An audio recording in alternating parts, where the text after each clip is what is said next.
एक ऐसा देश है जो दुनिया भर में लोकतंत्र का झंडा बुलंद करने का दावा करता है। आज उसी के घर में राजा के खिलाफ जंग छिड़ गई है। ट्रंप प्रशासन जो दूसरे देशों में सत्ता पलटने की बात करता था, आज खुद अपने ही देश में 90 लाख से ज्यादा लोगों के गुस्से का सामना कर रहा है।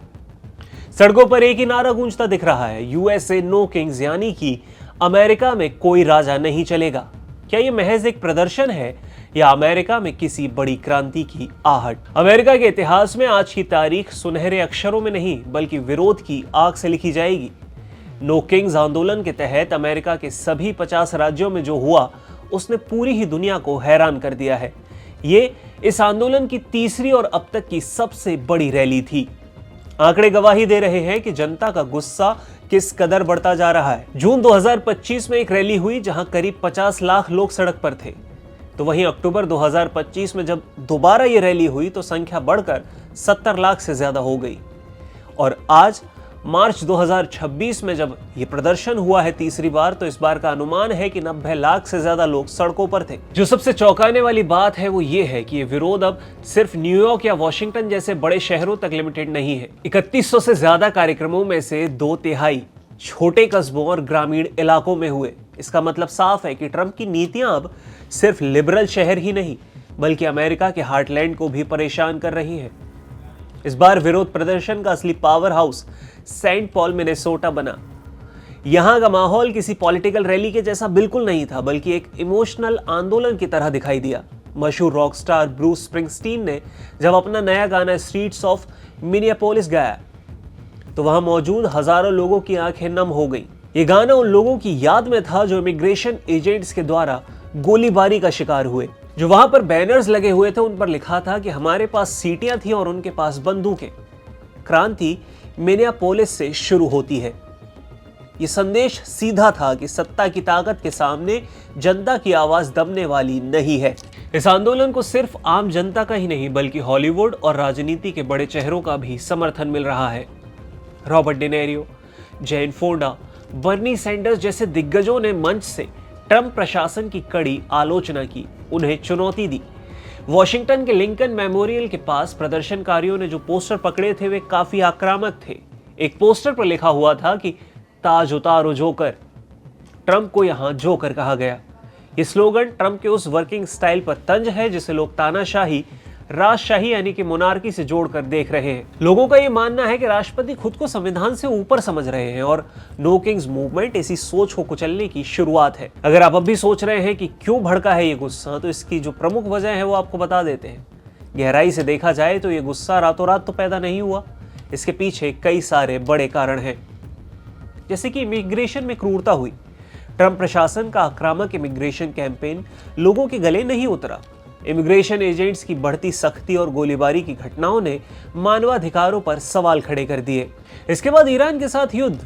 एक तरफ अमेरिका की अर्थव्यवस्था दबाव में है तो वहीं दूसरी तरफ मिडिल ईस्ट में ईरान के खिलाफ जंग में हजारों जानें जा रही हैं। तो लोग पूछ रहे हैं कि हमारे टैक्स का पैसा जंग में क्यों झोंका जा रहा है। इसके अलावा अधिकारों में जो कटौती की गई है, ट्रांसजेंडर्स के अधिकारों में ट्रंप प्रशासन के द्वारा आते ही कटौती की गई। अल्पसंख्यकों के प्रति प्रशासन ने कड़ा रुख अपनाया तो इसके कारण युवा सड़क पर उतरने के लिए मजबूर हो गए। इसके अलावा ट्रंप के शासन में अमीरों का प्रभाव बढ़ रहा है। आम अमेरिका महंगाई से जूझ रहा है तो प्रदर्शनकारियों का आरोप है कि ट्रंप की नीतियां सिर्फ उनके अमीर दोस्तों और बड़े कॉरपोरेट्स को फायदा पहुंचाने के लिए बन रही है। एक सवाल है कि क्या ये ट्रंप के लिए खतरे की घंटी है? तो न्यूयॉर्क सिविल लिबर्टीज यूनियन की जो प्रमुख है डोना लिबरमैन, वो कहती हैं कि ट्रंप चाहते हैं कि लोग उनसे डरकर घरों में बैठ जाएं, लेकिन यहां तो बिल्कुल उल्टा हो रहा है। सैन डिएगो में 40,000 और न्यूयॉर्क में उससे भी ज्यादा लोग सड़कों पर हैं। अमेरिकी जनता अब स्टेट ऑफ फियर से बाहर निकल चुकी है। जब देश के भीतर 90 लाख लोग एक साथ खड़े होकर प्रशासन को चुनौती देते हैं तो ये सिर्फ एक रैली नहीं रह जाती, ये एक राजनीतिक भूकंप के समान हो जाता है। ट्रंप जो दुनिया भर में अपनी धाक जमाने की कोशिश कर रहे थे, आज उन्हें अपने ही घर में कुर्सी बचाना मुश्किल पड़ रहा है।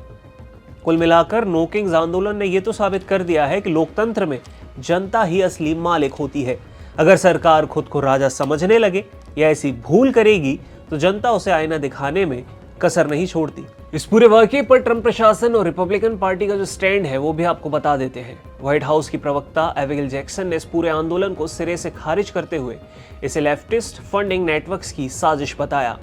उनके प्रशासन का कहना है कि इन रैलियों में आम जनता का असली समर्थन नहीं है, बल्कि ये सिर्फ कुछ खास गुटों के द्वारा आयोजित किए गए हैं।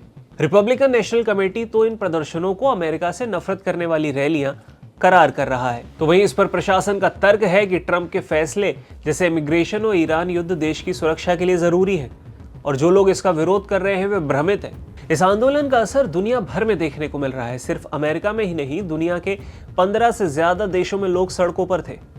पेरिस, लंदन, रोम, सिडनी जैसे शहरों में हजारों लोग ट्रंप की नीतियों के खिलाफ मार्च कर रहे हैं। अगर आपको यूरोप का रुख बताएं तो पेरिस के बास्टिल में जमा हुए लोगों ने ट्रंप के युद्धों को अवैध और अनैतिक करार दिया। और इस सब में जो रोचक बात रही वो ये कि जिन देशों में पहले से ही संवैधानिक राजशाही यानी कि कॉन्स्टिट्यूशनल मोनार्की है, जैसे कि ब्रिटेन, तो वहां इस आंदोलन को नो टायरेंट्स यानी कि कोई तानाशाह नहीं है के नाम से चलाया गया, ताकि स्थानीय राजाओं के प्रति तो सम्मान बना रहे और निशाना सिर्फ ट्रंप की तानाशाही सोच पर रहे। तो फिर अंत में वही सवाल है कि क्या वाकई में ट्रंप की कुर्सी खतरे में है?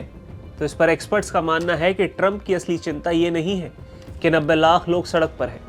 असली चिंता ये है कि 2/3 प्रदर्शनकारी छोटे कस्बों और उन राज्यों से हैं जो रिपब्लिकन माने जाते हैं, यानी रेड स्टेट्स हैं, जैसे इडाहो, व्योमिंग और लुसियाना। जब आपका अपना वोट बैंक ही सड़क पर उतरकर आपको किंग कहकर चिढ़ाने लगे और ताज उतारने की बात करे तो समझ लीजिए कि आपकी जमीन खिसक रही है। ट्रंप जूनियर भले ही सऊदी में बैठकर एक बिजनेस समिट के दौरान इन प्रदर्शनकारियों का मजाक उड़ाते रहे, लेकिन डेटा ये बताता है कि अमेरिका के ग्रामीण इलाकों में अब गुस्सा सुलग रहा है।